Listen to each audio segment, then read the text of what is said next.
Bonjour à toutes et à tous. Merci d'être présentes et présents aujourd'hui en cette fin de matinée. L'idée, c'est qu'effectivement, on creuse ce sujet de, voilà, sur le secteur du luxe, quels sont les défis achats responsables et filières responsables également pour cette nouvelle année. Et on en profite puisque c'est encore autorisé le 14 janvier pour partager nos meilleurs vœux avec vous.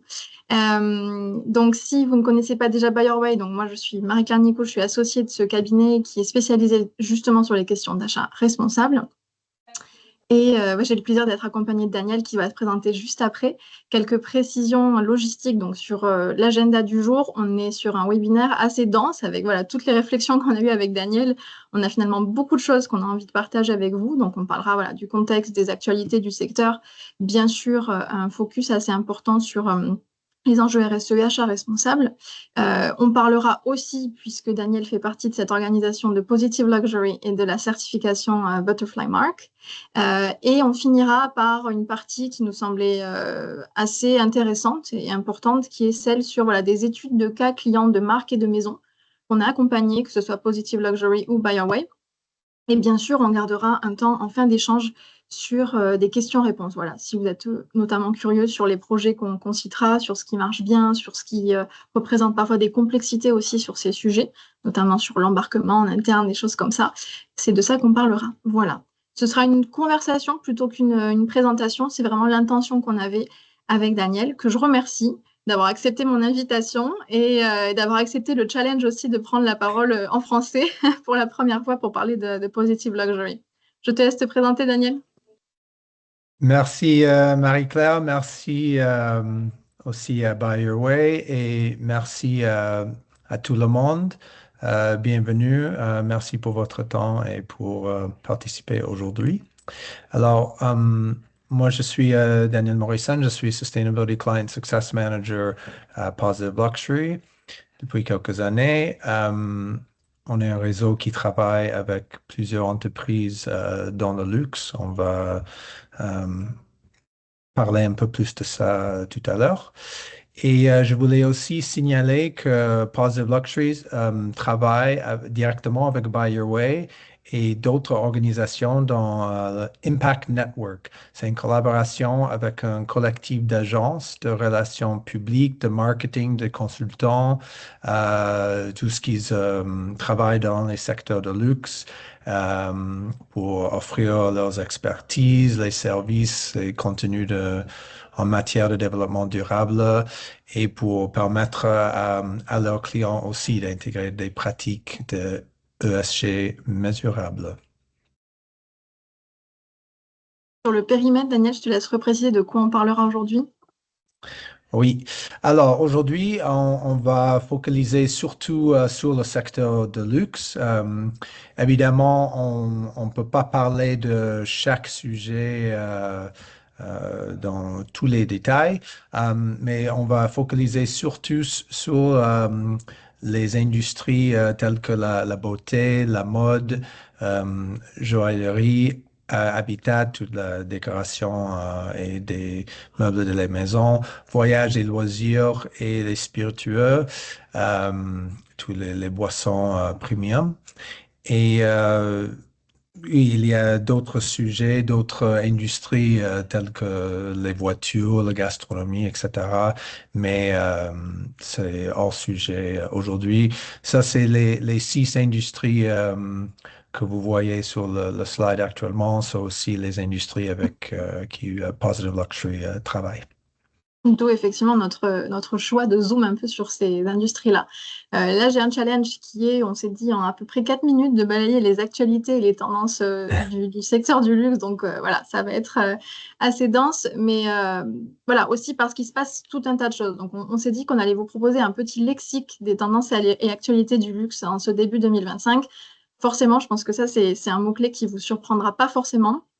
On a ce phénomène de ralentissement sur le marché du luxe en 2024 et puis qui se confirme en tout cas à plus ou moins moyen terme. Encore juste hier, il y a une étude de McKinsey qui a été publiée et qui souligne une baisse de la demande généralisée pour le secteur qui, d'après eux, devrait durer jusqu'en 2027 au moins. Après, bien sûr, il y a cette notion à relativiser aussi puisqu'on estime qu'on resterait dans une situation de croissance qui serait entre 1 et 3%. Mais quand même, c'est vrai, à une situation économique assez exceptionnelle. Pour dire un mot, quand même, c'est important, des tendances régionales. Bien sûr, c'est un marché qui a perdu du terrain en France, on le sait, même si encore une fois, tout est relatif. Par exemple, avec ce chiffre assez marquant d'LVMH qui a eu moins 5% de ventes en 2024. Tout ça, on le sait, c'est parce que voilà, on vit dans un monde mondialisé. Pour ne citer que ces deux pays, on a bien sûr les États-Unis, on est dans une situation de risque économique et géopolitique, surtout avec toute l'incertitude qu'il y ait au nouveau gouvernement américain dans 5 petits jours.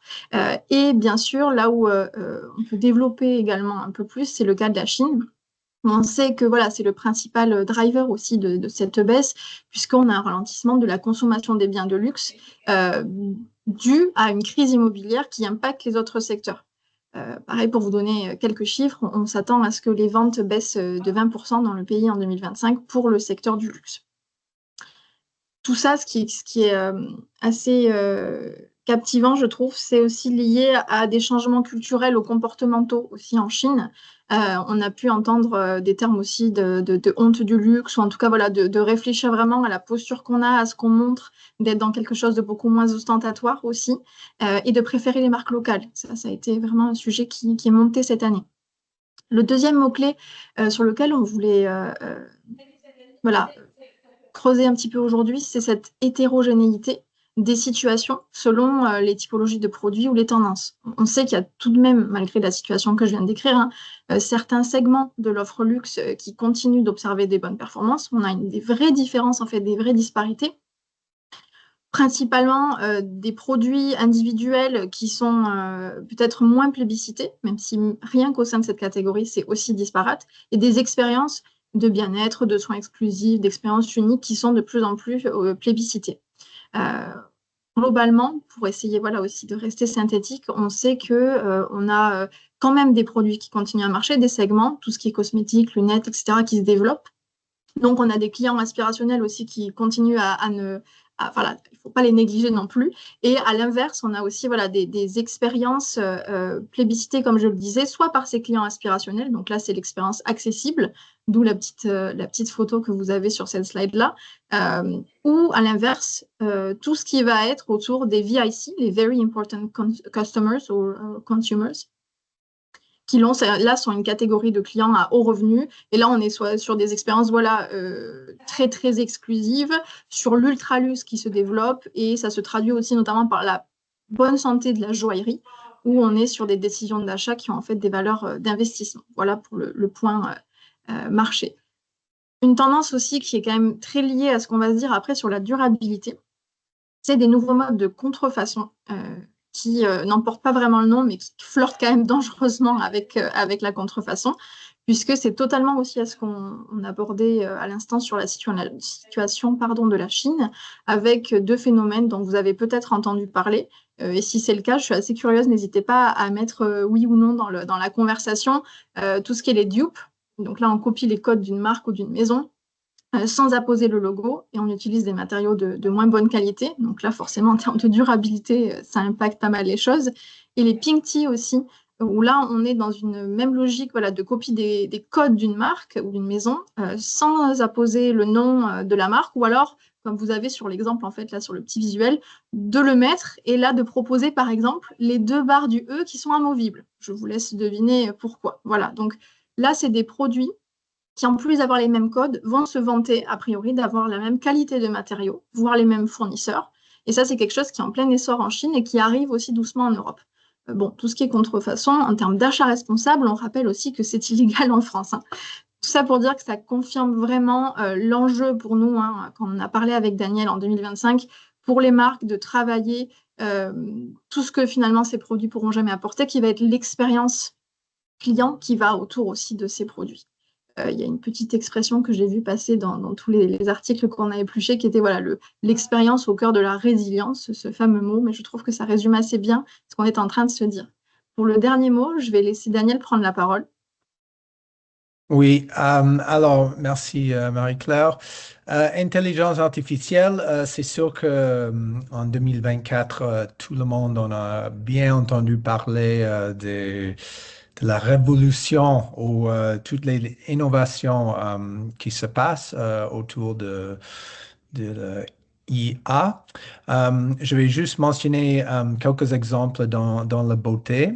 Parce qu'on voit qu'il y a vraiment beaucoup de possibilités maintenant avec la technologie de faire des produits plus uniques sur mesure et aussi de cibler les consommateurs de plus et plus.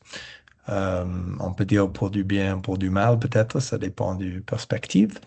Le IA est déployé dans l'industrie de la beauté, notamment pour la gestion de la chaîne d'approvisionnement, aussi pour anticiper la demande, améliorer la gestion des stocks, identifier les perturbations potentielles avant qu'elles arrivent.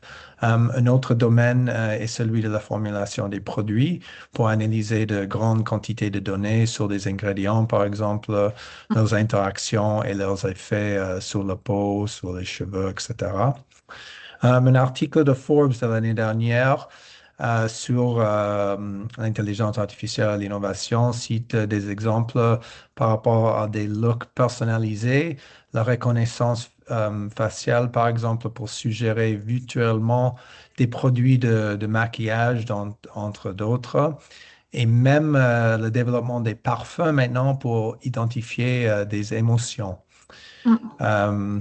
Il y a aussi des applications qui exploitent l'IA pour reconnaître les produits et même fournir des informations sans besoin d'emballage. Mm.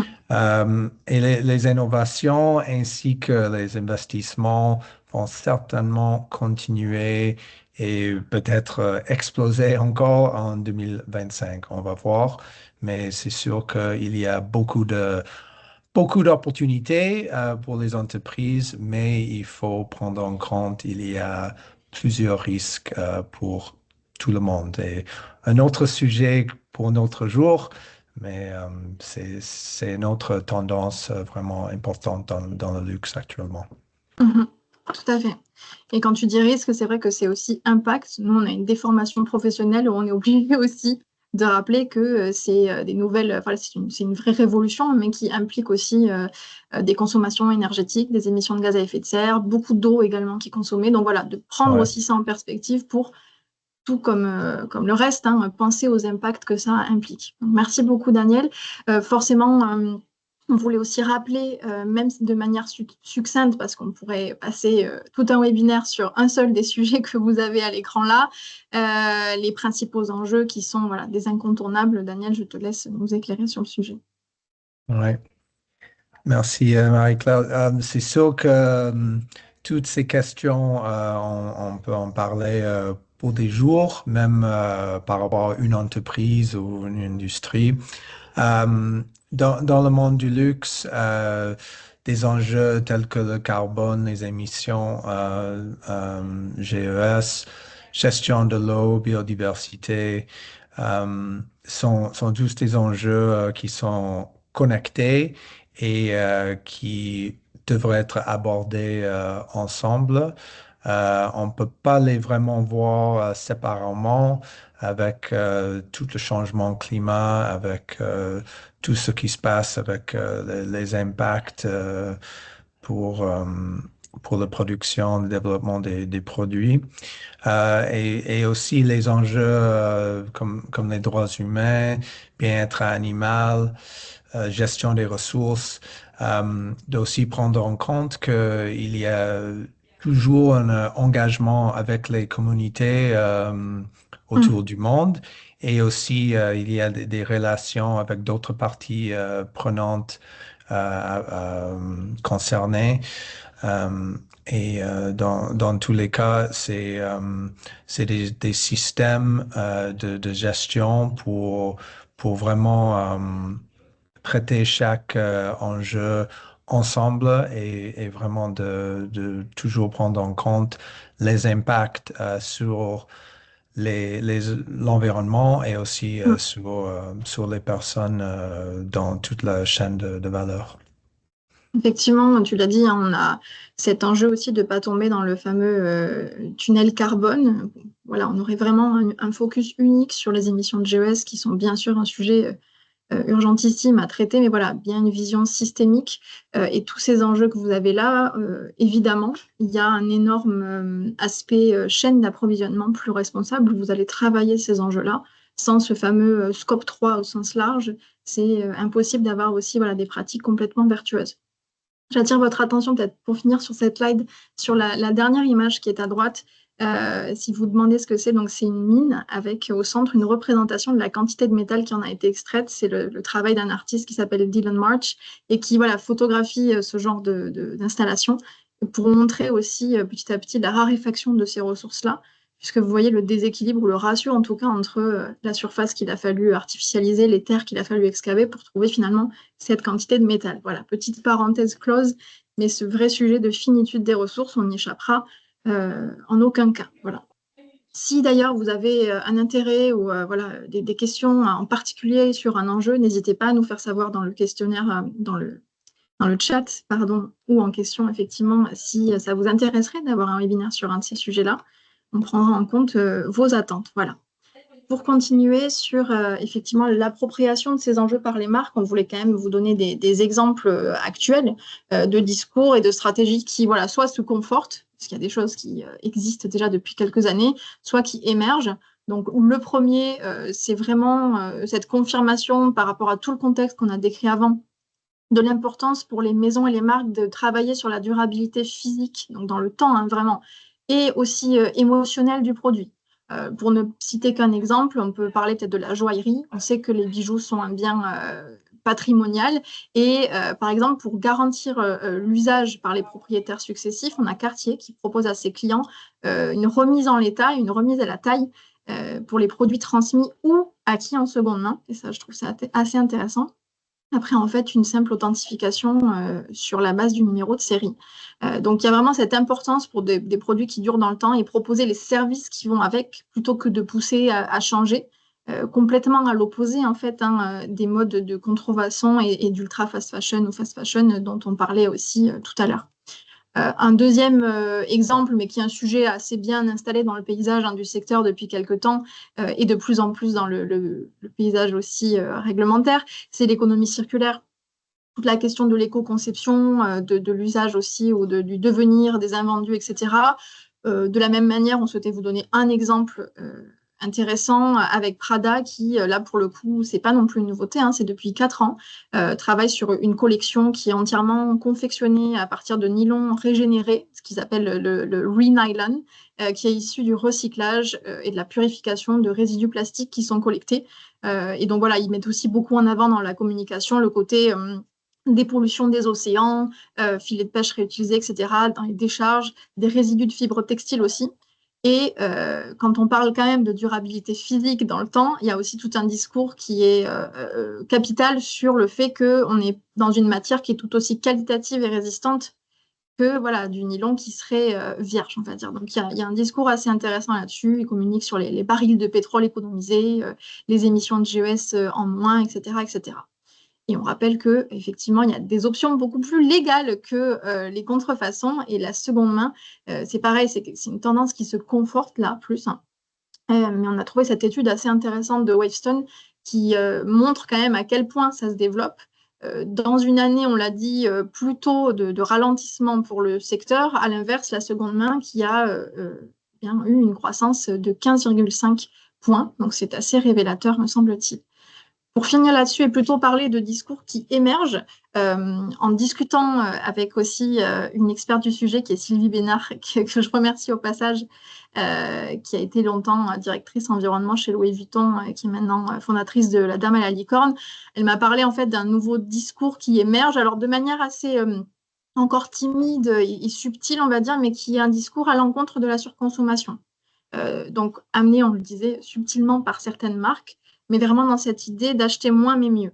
Là, vous avez une petite capture d'écran d'un article assez intéressant de The Impression qui parle de cette thématique et voilà, de comment ça pourrait être envisagé dans le secteur du luxe. Pareil, en discutant avec une autre personne que je remercie, qui est Paul Dumas, qui était chez Kering sur les sujets de circularité. Après, on peut se questionner si, sur la vraie volonté qui se cache derrière aussi ce nouveau discours, qui serait peut-être aussi d'aller certes vendre moins, mais potentiellement plus cher. Et donc, on revient dans cette idée aussi de very important customer dont on parlait tout à l'heure, d'aller vraiment travailler une clientèle qui a des forts revenus et qui peut se permettre aussi des produits en moindre nombre, mais en extrême qualité et avec des coûts plus importants. Voilà. Si vous avez des questions sur ces sujets, n'hésitez pas hein, tout au long de notre présentation à en parler dans le chat. Pour finir sur ces enjeux RSE achat responsable, on voulait voilà, finir de poser cette situation. Donc, si vous faites partie de marques ou de maisons de luxe, évidemment, vous êtes voilà, à cet endroit-là, entre tous les sujets que vous voyez à l'écran. Peut-être sans les balayer tous, parce qu'il y en a, je pense que vous les connaissez bien, donner quand même quelques chiffres clés. Sur le point des demandes clients à prendre en compte, on a eu une étude Statista réalisée en 2023 qui montre que 77% des consommateurs européens des produits de luxe considèrent la durabilité comme un facteur d'achat important. Donc on est sur un sujet qui presque devient un nouveau standard dans cette industrie-là. Et on a près de même plus d'un sur deux dans la même étude qui était prêt à payer jusqu'à 10% de plus pour des produits dont la production ou la livraison sont respectueuses de l'environnement. Donc encore une fois, voilà, nouveau standard et puis expérience globale. Les réglementations, on en reparlera un petit peu plus tard, mais évidemment, ça se densifie beaucoup. Il y a des gros challenges aussi à adresser par les marques et les maisons avec tout ce qui est attendu dans l'agenda des années à venir. Quand on se dit filière à pérenniser, il y a deux niveaux pour moi. Il y a vraiment les aléas climatiques, les changements potentiels de provenance pour tout ce qui est cultivé, la sécurisation des flux logistiques, des transports aussi, et les aléas géopolitiques. Je pense que l'actualité dans laquelle on baigne vraiment nous montre à quel point il y a une flexibilité à avoir et qui n'est pas simple à avoir aussi. Sur les savoir-faire, je voulais vous donner un exemple en écho avec un client avec qui j'ai pu travailler, une belle maison sur la joaillerie aussi. Il y a des savoir-faire qui, là pour le coup, c'est un enjeu pour moi qui est extrêmement fort dans ce secteur-là. Pour ne citer donc que cet exemple, les lapidaires ou toutes les personnes qui vont tailler les pierres en France, par exemple, on sait qu'il y en a de moins en moins. Comment, en étant dans les achats responsables, on pérennise ou on veille à sauvegarder en tout cas des filières.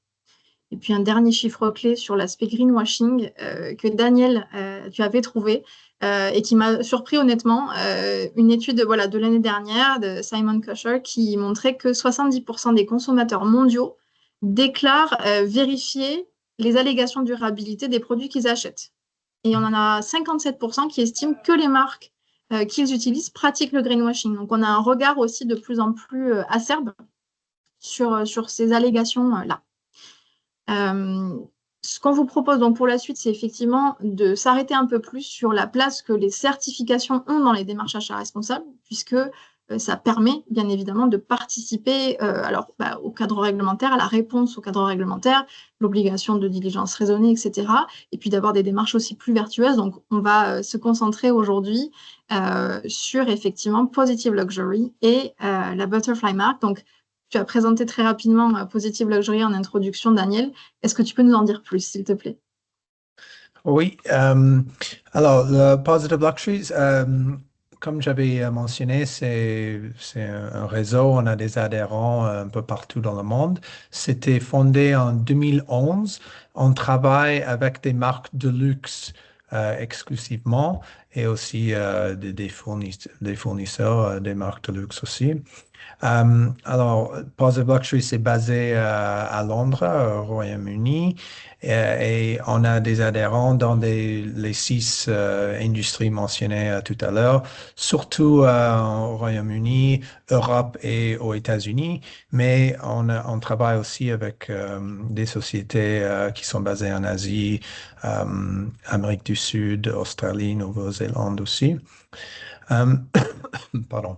Les activités principales incluent la gestion des comptes de la clientèle, les services de conseil sur le développement durable, tels que la stratégie, les objectifs à court, moyen, long terme, des audits ESG, ainsi que du soutien en communication et marketing.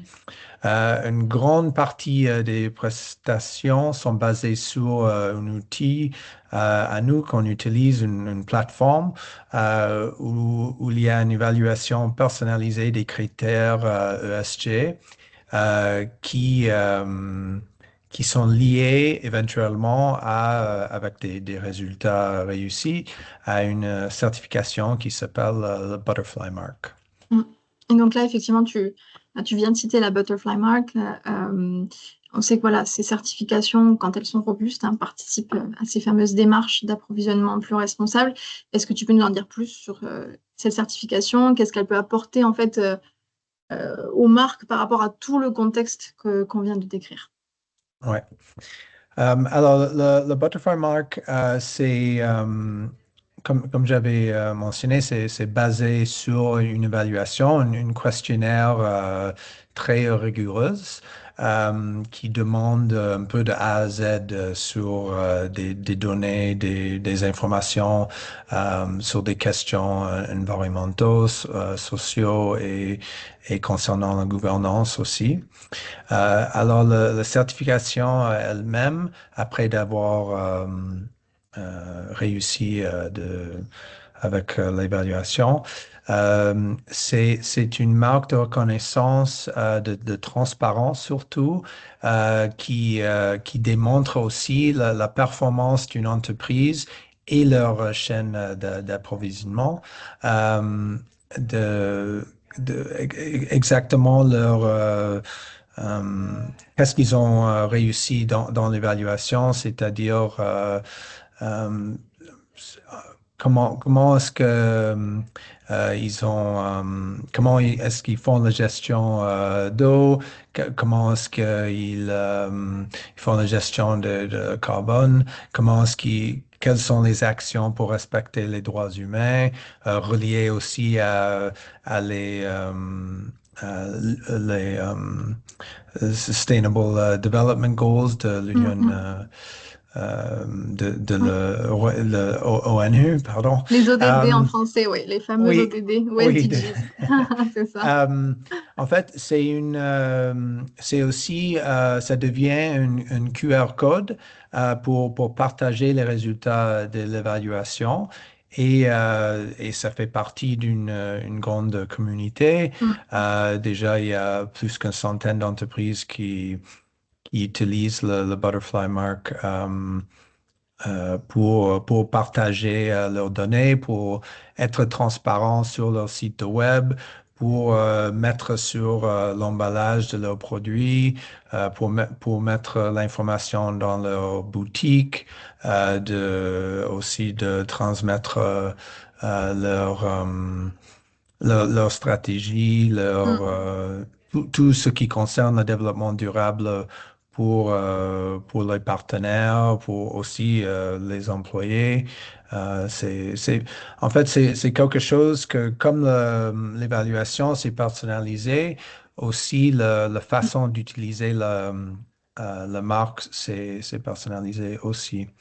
Alors, l'évaluation, c'est basé sur 23 facteurs de développement durable, comme vous voyez sur le slide, concernant la gouvernance, l'environnement et des questions, des enjeux sociaux.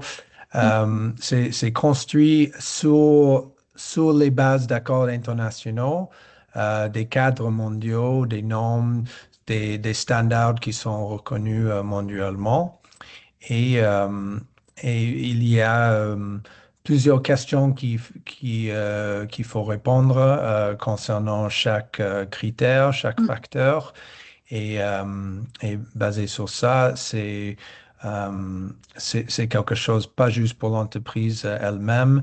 Il y a des questions toujours sur les fournisseurs, sur les partenaires, sur tout ce qui met publiquement, mais mm. aussi les démarches et les projets et ce qui cible pour les démarches en futur aussi. Mm.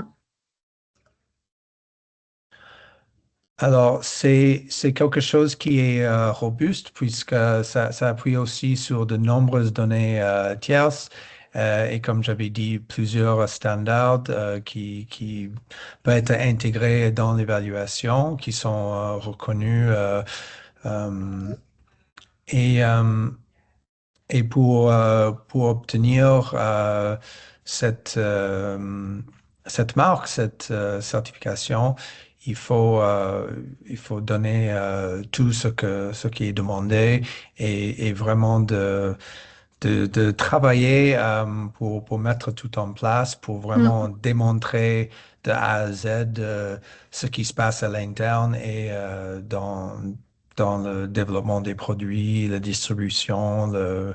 et surtout l'approvisionnement des matériaux, etc.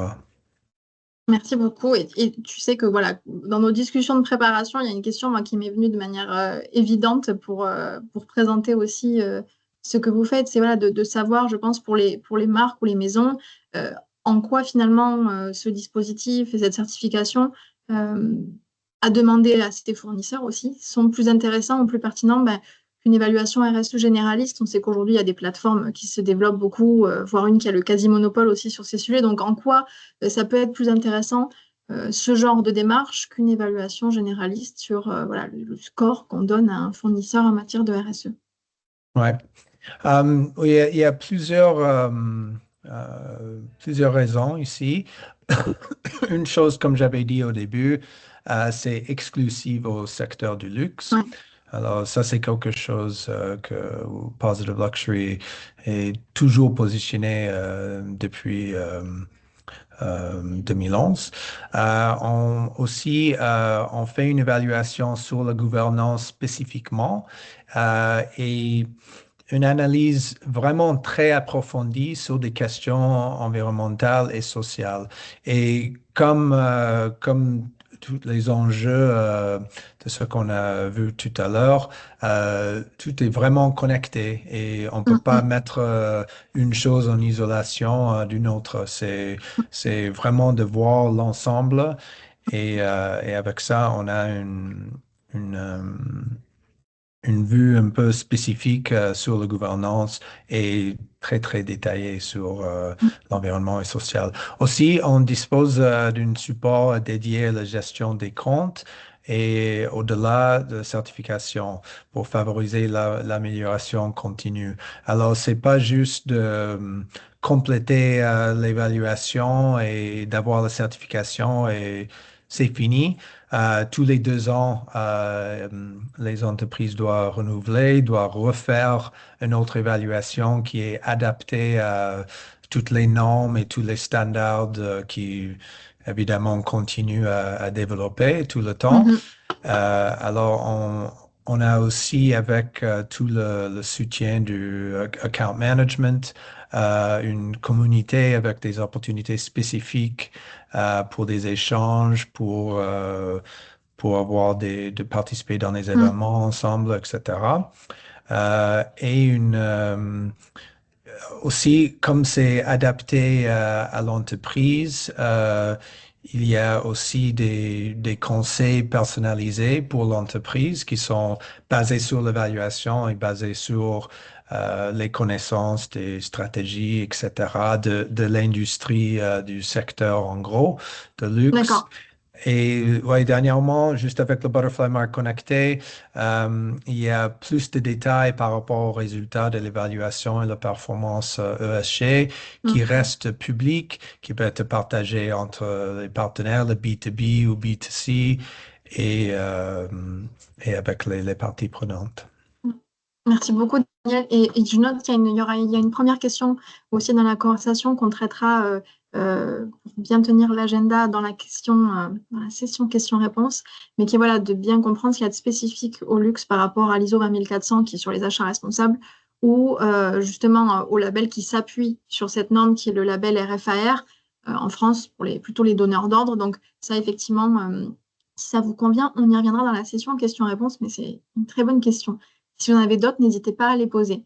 On va finir sur cette partie-là pour voilà, reparler un peu du paysage réglementaire. On l'a dit, hein, le paysage réglementaire lié aux achats responsables, il bouge beaucoup, il se densifie. Vous avez un agenda là, qui est présenté sur cette slide qui, pour l'instant, est accurate et actuel et vrai. Mais après, on sait voilà, qu'on est dans un contexte aussi très changeant. Et donc, j'avais une dernière question pour toi, Daniel, qui est voilà, comment est-ce que ce dispositif, finalement, bon, c'est pareil, hein, quand on a discuté, c'est une question qui m'a brûlé les lèvres, permet un alignement entre les différents cadres normatifs et légaux pour éviter d'avoir l'impression de rajouter encore un référentiel. Ouais. Et comme les enjeux de durabilité incontournables, c'est sûr qu'on aura besoin des heures et des heures juste pour rentrer dans quelques passages de texte de la réglementation. Mais je voulais juste signaler aujourd'hui ce qui nous concerne dans le secteur de luxe. Alors, il y a plusieurs implications clés par rapport le CSRD, aussi plusieurs d'autres réglementations en vigueur et en développement. Euh, c'est surtout au niveau de l'Union européenne où c'est toujours le plus développé et l'Union européenne exige que les marques soient plus et plus transparentes et responsables en ce qui concerne les pratiques de durabilité, notamment liées aux chaînes d'approvisionnement, déforestation, travail forcé, émissions de carbone. Il faut aussi signaler le greenwashing, ça devient plus et plus important actuellement et dans les années qui viennent. Euh, de plus en plus, les entreprises devront divulguer la manière dont elles gèrent les risques et opportunités, surtout au niveau de l'environnement, et de plus en plus aligner leurs opérations sur les objectifs mondiaux de développement durable, notamment l'accord de Paris.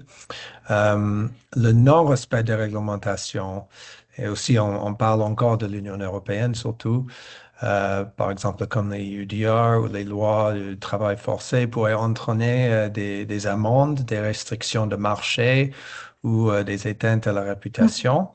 Alors, c'est vraiment essentiel pour les marques de luxe et d'autres marques aussi de rester informées et de s'adopter des pratiques de diligence raisonnables. C'est de vraiment toujours être en contact avec les partenaires, surtout les fournisseurs. Les entreprises qui ne disposent pas de plan crédible de transaction pourraient aussi confronter des coûts de financement plus élevés, peuvent avoir accès restreint à l'investissement. Il y a toujours beaucoup de pression des régulateurs et évidemment des consommateurs aussi. Merci beaucoup pour ces précisions. Et donc voilà, on a aussi d'autres questions qui sont arrivées qu'on traitera tout à l'heure. Merci pour les personnes qui en ont posé. On voudrait passer voilà, la dernière partie aussi de ce webinaire avant de répondre justement à ces questions sur des exemples concrets et réels d'accompagnement qui ont pu être réalisés sur justement hein, toutes ces thématiques dont tu viens de parler, Daniel. Je te laisse donc nous présenter voilà, 4 clients que Positive Luxury a accompagnés et comment de manière synthétique pour que voilà, on puisse répondre aux questions aussi. Merci. Oui, ok, merci. Alors, juste pour commencer, juste des sommaires de chaque cas ici avec Bav Taylor.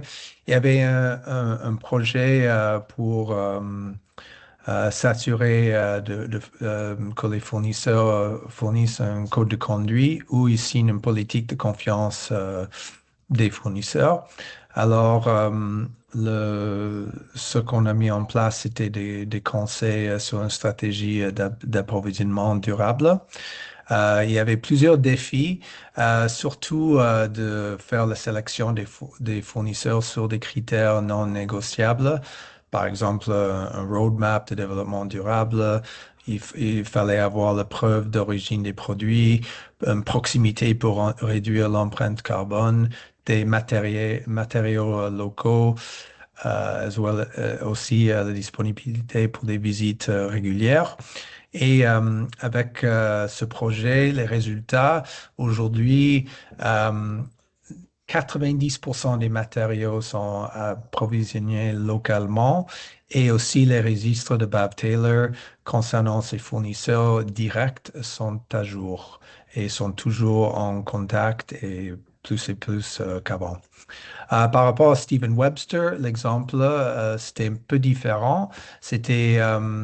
Le but était d'effectuer des inspections approfondies sur des sites des principaux fournisseurs, Mais pour ça, il fallait faire une analyse des risques sociaux et politiques par pays. Alors, les défis, c'était avec la collaboration entre Positive Luxury et Stephen Webster, de faire une analyse en appuyant sur un maximum de sources réputées, par exemple l'Organisation internationale du travail, le Programme des Nations unies pour le développement. Et Positive Luxury a conçu un questionnaire personnalisé pour Stephen Webster de mener l'évaluation, engager les fournisseurs. Alors aujourd'hui, 100% des partenaires de la chaîne d'approvisionnement de Stephen Webster ont signé le code de conduite de l'entreprise et visibilité et un engagement sont aussi accrus à entraîner des améliorations significatives en matière de santé, sécurité et les droits humains. Pour le Rug Company, euh, le projet était de développer et mettre en œuvre un code de conduite pour les fournisseurs. Alors, un peu comme les autres. Par contre, ici, c'était de les partager un modèle pour développer cette code de conduite et d'être sûr que les défis de faire d'inclure l'anticorruption, les droits humains, les conditions laborales, etc. Et que qui pourraient les euh, partager entre eux et avoir la signature et de vraiment avoir une façon de vérifier. Alors actuellement, 100% des fournisseurs du niveau 1 ont signé ce code. Euh, il y a aussi une exigence pour tous les fournisseurs de présenter une politique formelle en matière de droits humains, avec aussi une déclaration des actions contre le travail forcé. Et maintenant, plus que trois quarts des fournisseurs subissent une audit chez annuel. Et par rapport à Monica Vinegar, le dernier exemple ici, c'était un rapport de recherche, analyse et risque pour leur stratégie. Alors, le défi était de positionner Monica Vinader dans la joaillerie comme un leader du secteur en matière de nature et durabilité, posant des bases pour imposer des actions et des impacts dans les régions en utilisant les matériaux clés. Alors, ce que Positive Luxury a fait, c'est un rapport, beaucoup de recherches, analyse de données et vraiment identifier tous les risques pour prioriser les matériaux, identifier les partenariats locaux pour mener des actions. Euh, et dans tous ces cas, c'était vraiment très, très important d'identifier les problèmes actuels, de discuter dans une manière personnalisée la façon qui pourrait marcher pour résoudre ces problèmes et vraiment regarder au niveau des matériaux, au niveau d'approvisionnement euh, pour, euh, pour établir un système de vérification et pour avoir plus d'assurance pour toutes les normes et toutes les risques pour chacune des entreprises. Merci beaucoup, Daniel. Et ça m'y fait penser en voyant les cartes, il y a cette notion de coordonnées GPS, et donc ça me fait penser RDUE et donc réglementation dont on parlait à l'instant. On a oublié de mentionner que Positive Luxury a sorti un rapport en novembre dernier dédié aux réglementations et leurs applications et implications pour le secteur du luxe. Donc ça, il y a aussi des événements à venir très prochainement. Donc si ça vous intéresse de creuser ce sujet, n'hésitez pas à regarder un petit peu voilà, les pages de Positive Luxury. Pour dire un mot sur des exemples de collaboration côté BuyerWay. Donc, les miennes sont anonymisées pour voilà, vous parler quand même de la confidentialité aussi, contrairement à des communications publiques aussi qui a eu un côté Positive Luxury. Le premier exemple, c'est dans le monde de la joaillerie également. où là, donc une maison assez connue de la place Vendôme s'est questionnée sur comment est-ce qu'on travaille la relation fournisseur, puisqu'on sait que voilà, les achats responsables, c'est certes ce que j'achète qui est plus responsable chez des fournisseurs engagés, mais aussi la relation vraiment et la manière dont on travaille ensemble. Cette maison nous a demandé de penser un programme fournisseur pour se dire voilà, comment on arrive à conserver des premières vues, comment on arrive à avoir la préférence en fait fournisseur et la préférence client en retour, en ayant une dynamique qui nous permet aussi de les motiver à partager les informations sur les sujets de RSE.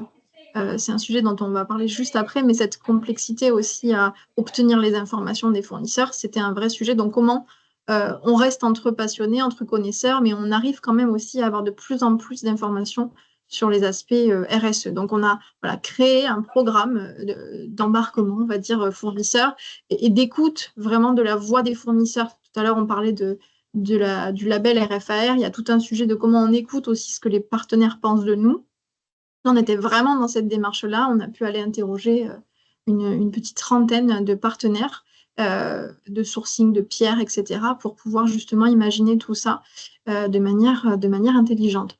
Sur l'exemple en haut à droite, sur là plutôt à niveau groupe, également une très grande maison française, il y a eu toute une réflexion poussée principalement, ou en tout cas initialement par les achats indirects davantage, sur voilà, savoir où on en est en matière d'achat responsable, avoir des recommandations sur comment gagner en maturité.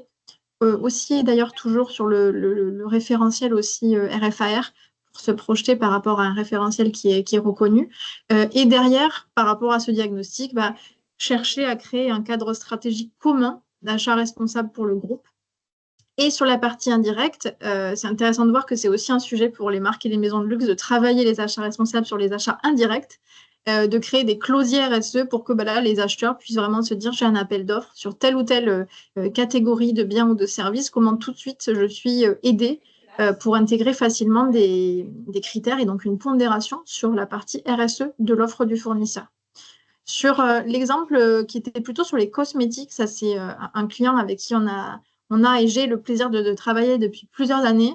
Donc plutôt dans les cosmétiques cette fois-ci, sur un grand parcours de formation pour les acheteurs et les acheteuses de la maison, sur tout ce qui est achat responsable. J'ai mis ambitieux parce que la première partie a duré 18 mois. Où vraiment on avait des modules réguliers, au-delà voilà, des fondamentaux de spécialisation de ces équipes-là pour qu'elles sachent vraiment comment passer à l'action sur ces sujets d'achat responsable, avec des focus sur différents outils ou différentes thématiques, etc. Je tiens aussi à saluer une initiative assez intéressante que je trouve de la part de cette maison, d'avoir créé même aussi une Supplier Academy. Donc là, c'est vraiment comment on étend la formation aussi aux fournisseurs, en disant, voilà, on a des attentes sur ces sujets-là, on n'y arrivera pas sans vous. Donc, voilà, vous faire monter en compétences et partager précisément ce qu'on attendra de vous et pourquoi sur différents enjeux environnementaux ou sociaux. Donc, très intéressant sur ce point-là. Et là, la suite de l'accompagnement qu'on est en train de réaliser est également assez mature, je trouve, puisqu'on a recalibré la suite du parcours de formation en mettant aussi des acheteuses de différents axes dans l'équipe pour se dire quels sont les objectifs pédagogiques, de quoi les équipes ont besoin, qu'est-ce qu'on imagine avec, voilà, encore une fois, de la découverte du sujet pour les nouveaux arrivants jusqu'à contribuer de manière assez poussée à la démarche achat, puisqu'il n'y a plus de démarche achat et achat responsable, c'est vraiment la démarche achat globale qui intègre ces sujets-là. Un dernier exemple, à nouveau dans la joaillerie, donc avec une autre maison, ça a été de refondre un packaging, refondre l'écrin en fait même, avec le fait de challenger le cahier des charges dans un esprit d'éco-conception, mais aussi l'agence de création et de design sur des critères RSE. Donc vraiment un produit plus responsable et un fournisseur plus responsable. Et vraiment les deux facettes d'une même pièce pour être dans un achat responsable assez global. Un atelier avec les équipes de vision d'éco-conception, une ACV simplifiée de l'écrin qu'on a pu réaliser. Et là, ce qui est, je trouve, particulièrement bénéfique aussi dans ce projet-là, c'est qu'on a pu travailler donc avec les achats, mais aussi avec le marketing, plutôt le visual merchandising, aussi la R&D, la qualité et la direction aussi qui était impliquée à certains moments. ça leur a vraiment mis le pied à l'étrier sur un premier appel d'offres où ils considéraient tout cet aspect achat responsable. Et c'était intéressant de voir que c'était un sujet complètement nouveau pour les agences qui étaient interrogées en disant mais de quoi vous nous parlez? Donc voilà, en 2024 et 2025, c'est peut-être encore possible, mais c'est justement comment on en parle de plus en plus et on en fait un nouveau standard dont on parlait tout à l'heure. Donc ça a permis plus de collaboration entre les fonctions, avec des avancées en points collégiaux. C'est même à un moment, pour l'anecdote, le marketing qui est venu questionner le cabinet de créa en disant mais on avait dit qu'on abandonnait tel ou tel matériau ou petit élément en plus pour pousser plus à du matière ou autre. Donc voilà, vraiment cette prise de conscience collective qui a assez bien marché dans le cadre de ce projet. Je fais lien avec le dernier élément. On voulait aussi, avec Daniel, vous parler des difficultés rencontrées par les marques et les maisons au-delà de ce qui marche bien, etc. De vraiment se dire quelle complexité on peut rencontrer. Daniel, je te laisse partager le premier point. Oui, alors oui, juste quand j'ai parlé des quatre exemples des best practices, oui, j'avais pas mentionné que ça c'était dans le domaine public, dans Ouais. des rapports et sur le site de Positive Luxury, mais chacun de ces exemples démontre et on voit ça tout le temps avec des grandes entreprises ainsi que des petites, que c'est très, très compliqué d'avoir toutes les informations de la part des fournisseurs. Si c'est une grande entreprise, déjà, il y a beaucoup, beaucoup de fournisseurs et les fournisseurs des fournisseurs des fournisseurs qui, c'est très compliqué à gérer toute la documentation. Et si c'est des petites entreprises, il y a toujours cet défi de levier important auprès de leurs fournisseurs. Euh, alors, pour obtenir des données, pour avoir cette vérification de ce qui se passe dans des autres pays par rapport à la production, par rapport à plusieurs choses. Il faut toujours être en communication le plus Mm. possible, d'être ouvert et d'être engagé, d'essayer de partager les valeurs le maximum, de partager les projets, le planning, la stratégie, de vraiment voir les fournisseurs et tout la chaîne de valeur vraiment comme une entité ensemble qui est vraiment à vérifier tout le temps et de chercher ce qu'il faut en anticipation aussi, Mm. d'avoir vraiment Complètement. cette planning de quels sont les risques, d'avoir vraiment cette perspective de Mm. comment assembler les informations pour que tout le monde puisse être prêt pour le moment où il y a plus de réglementation, qu'il y a plus de Oui, c'est demandes ça. des consommateurs, qu'il y a plus et plus et plus. Il faut juste être vigilant le maximum possible. Ouais, j'allais rajouter la réglementation, mais tu l'as fait. Tout ce qui va être sur l'affichage réglemental au niveau français, européen, c'est un énorme sujet. Le deuxième frein que moi j'ai pu voir dans plusieurs cas, c'est forcément de créer un cadre commun en interne. Alors, euh, très rapidement, que ce soit au niveau groupe, en fait, entre les différentes branches et divisions, on a souvent, on le voit, hein, beaucoup de silos. Donc, en fait, on y perd à deux niveaux, que ce soit les partages de bonnes pratiques en achat responsable qu'il pourrait y avoir entre les différentes entités qui du coup sont pas identifiées. Et un deuxième frein qui me semble assez évident et qu'on voit aussi dans d'autres secteurs, hein, c'est le manque à gagner pour les fournisseurs aussi, puisqu'il n'y a pas de vision d'ensemble de, en fait, les guidelines, quand je travaille avec cette maison, quelles sont-elles, d'avoir des dissonances peut-être ou voilà, des différences en tout cas entre les différents standards attendus, un risque de dépendance économique aussi accru parce qu'on ne sait pas que les mêmes fournisseurs travaillent avec telle et telle partie de la maison. Donc voilà, un sujet là-dessus. Et aussi vraiment les équipes créatives. Je trouve ça passionnant et en réalité, on l'a mis dans des difficultés rencontrées, mais ça a été aussi des belles réussites en termes d'accompagnement en 2024. On a pu travailler avec plusieurs maisons là-dessus, où en fait, on s'est retrouvé dans des projets où on n'était absolument pas qu'avec les achats. Et en fait, on s'est retrouvé même à former voilà, des équipes plutôt créatives.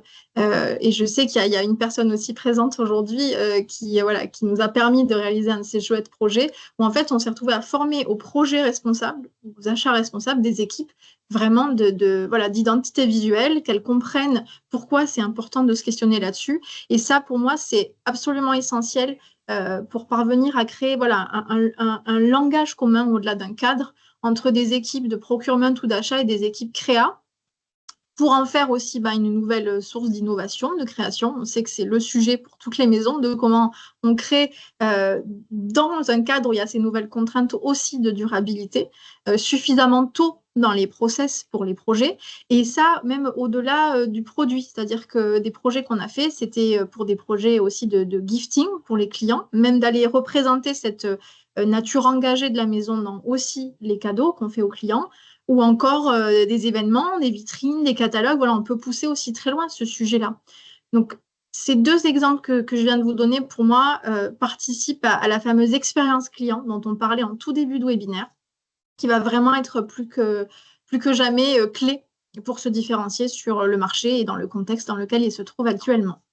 Allez, on a été très bavard. Je veux garder quand même voilà, les dernières minutes pour les questions-réponses. Donc, juste avant ça, je vais clôturer, donc arrêter l'enregistrement plutôt. Donc, merci beaucoup pour votre participation.